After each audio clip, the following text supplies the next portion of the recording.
चलते रहने की जिद।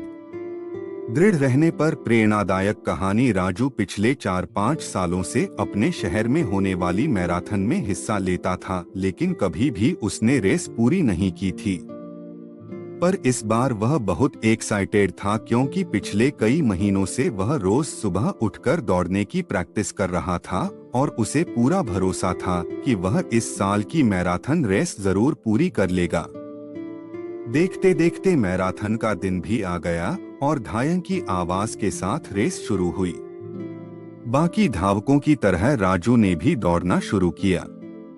वह जोश से भरा हुआ था और बड़े अच्छे ढंग से दौड़ रहा था। लेकिन आधी रेस पूरी करने के बाद राजू बिल्कुल थक गया और उसके जी में आया कि बस अब वहीं बैठ जाए। वह ऐसा सोच ही रहा था कि तभी उसने खुद को ललकारा, रुको मत राजू, आगे बढ़ते रहो। अगर तुम दौड़ नहीं सकते तो कम से कम जॉग करते हुए तो आगे बढ़ सकते हो, आगे बढ़ो। और राजू पहले की अपेक्षा धीमी गति से आगे बढ़ने लगा। कुछ किलोमीटर इसी तरह दौड़ने के बाद राजू को लगा कि उसके पैर अब और आगे नहीं बढ़ सकते। वह लड़खड़ाने लगा। राजू के अंदर विचार आया, अब बस और नहीं बढ़ सकता। लेकिन एक बार फिर राजू ने खुद को समझाया, रुको मत राजू, अगर तुम जॉग नहीं कर सकते तो क्या कम से कम तुम चल तो सकते हो, चलते रहो। राजू अब जॉग करने की राजू धीरे धीरे लक्ष्य की ओर बढ़ने लगा। बहुत से धावक राजू से आगे निकल चुके थे और जो पीछे थे वे भी अब आसानी से उसे पार कर रहे थे। राजू आगे जाने देने के अलावा कुछ नहीं कर सकता था। चलते चलते राजू को फिनिशिंग पॉइंट दिखने लगा, लेकिन तभी वह अचानक से लड़खड़ाकर गिर पड़ा। उसके बाएं पैर की नसें खींच गई थीं। अब कुछ भी हो जाए मैं आगे नहीं बढ़ सकता, जमीन पर पड़े पड़े राजू के मन में ख्याल आया। लेकिन अगले पल ही वो जोर से चीखा, नहीं, आज चाहे जो हो जाए मैं ये रेस पूरी करके रहूंगा, ये मेरी जिद है।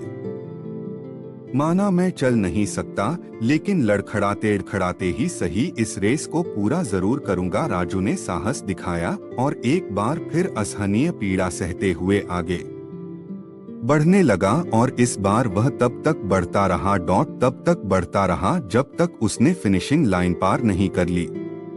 और लाइन पार करते ही वह जमीन पर लेट गया। उसके आंखों से आंसू बह रहे थे। राजू ने रेस पूरी कर ली थी, इस उसके चेहरे पर इतनी खुशी और मन में इतनी संतुष्टि कभी नहीं आई थी। आज राजू ने अपने चलते रहने की जिद के कारण न सिर्फ एक रेस पूरी की थी, बल्कि जिंदगी की बाकी रेसों के लिए भी खुद को तैयार कर लिया था। दोस्तों, चलते रहने की जिद हमें किसी भी मंजिल तक पहुंचा सकती है। बाधाओं के आने पर हार मत मानिए। ना चाहते हुए भी कई बार कंडीशंस ऐसी हो जाती हैं कि आप बहुत कुछ नहीं कर सकते। पर ऐसी कंडीशन को कुछ भी ना करने का एक्सक्यूज मत बनाइए।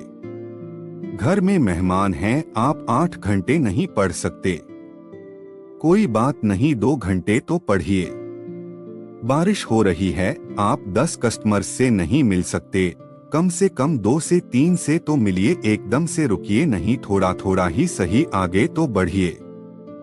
और जब आप ऐसा करेंगे तो राजू की तरह आप भी अपने जिंदगी की रेस जरूर पूरी कर पाएंगे और अपने अंदर उस खुशी, उस संतुष्टि को महसूस कर पाएंगे जो सिर्फ चलते रहने की जिद से आती है।